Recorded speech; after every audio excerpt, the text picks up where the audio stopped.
Salam sigap dan shalom. Renungan kita pada hari ini, Senin 21 Desember 2020, berjudul Rumah Mewah untuk Orang Tebusan. Ayat intinya terdapat di dalam Yohanes 14 ayat 2. Di rumah Bapakku banyak tempat tinggal. Jika tidak demikian, tentu aku mengatakannya kepadamu. Pena Inspirasi menjelaskan nubuatan peristiwa atau gambaran dari rumah mewah untuk orang tebusan sebagai permulaan kekekalan dalam renungan kita pagi ini adalah sebagai berikut. Pertama, di bumi yang baru itu, orang-orang tebusan akan mendirikan rumah-rumah dan mendiaminya, dan akan menanami kebun-kebun buah-buahan dengan anggur dan memakan buahnya juga. Di bumi yang baru, orang yang ditebus itu akan melakukan pekerjaan dengan senang hati dan mendatangkan kebahagiaan kepada Adam dan Hawa seperti pada mulanya. Kehidupan Eden akan muncul kembali, tinggal di kebun dan di ladang-ladang. Mereka akan mendirikan rumah-rumah dan mendiaminya juga. Mereka akan menanami kebun-kebun anggur dan memakan buahnya juga. Mereka tidak akan mendirikan sesuatu supaya orang lain mendiaminya, dan mereka tidak akan menanam sesuatu supaya orang lain memakan buahnya. Sebab umur umatku akan sepanjang umur pohon, dan orang-orang pilihanku akan menikmati pekerjaan tangan mereka. Kedua, di bumi yang baru nampak rumah-rumah orang-orang saleh yang bersinar kemilauan, dan dekat rumah-rumah itu ada ladang-ladang, dan dalam kehidupan sehari-hari mereka terus-menerus berseru dan menyampaikan pujian kepada Allah. Di sana saya melihat rumah-rumah yang bersinar kemilauan, tampaknya seperti perak, ditopang oleh 4 tiang yang dibubuhi mutiara yang tampak berkilau-kilauan. Tempat inilah yang akan didiami oleh orang-orang saleh. Pada setiap tiang terdapat juga sebuah papan rak dari emas.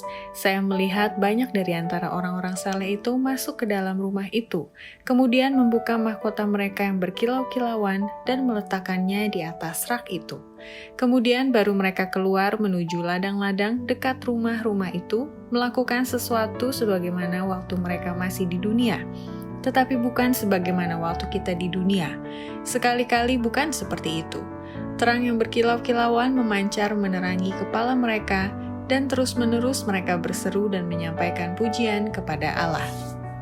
Ketiga, di bumi baru, orang-orang tebusan akan menempati rumah atau sebuah tempat yang sungguh nyata dan real sebagai warisan yang akan datang. Rasa takut untuk menjadikan warisan yang akan datang itu tampak terlalu bersifat kebendaan, telah menuntun banyak orang untuk mengartikan secara rohani akan kebenaran-kebenaran yang membawa kita untuk memandangnya sebagai rumah kita. Kristus meyakinkan murid-muridnya bahwa ia pergi untuk menyediakan tempat kediaman bagi mereka di rumah Bapa. Keempat, di rumah baru bukanlah suatu ruang yang tidak pasti dan tidak terpahami, tetapi di sana akan ada istana-istana yang sedang disediakan bagi orang-orang tebusan oleh Yesus yang kekasih. Surga tidak lagi tampak kepada mereka sebagai suatu ruang yang tidak pasti dan tak terpahami, penuh dengan roh-roh yang tidak nyata. Sekarang mereka memandangnya sebagai rumah mereka di masa depan, di mana istana-istana sedang disediakan bagi mereka oleh penebus mereka yang kekasih. Kelima, di bumi baru, umat tebusan akan menjalani kehidupan di taman dan ladangnya yang terletak di samping istana mereka. Di bumi yang dibarui, umat tebusan akan ikut dalam pekerjaan dan kesenangan yang pernah memberikan kebahagiaan kepada Adam dan Hawa pada mula pertama. Suasana Firdaus akan dihidupkan, yaitu kehidupan di taman dan ladang. Demikianlah renungan kita pada hari ini, kiranya Tuhan memberkati kita semua.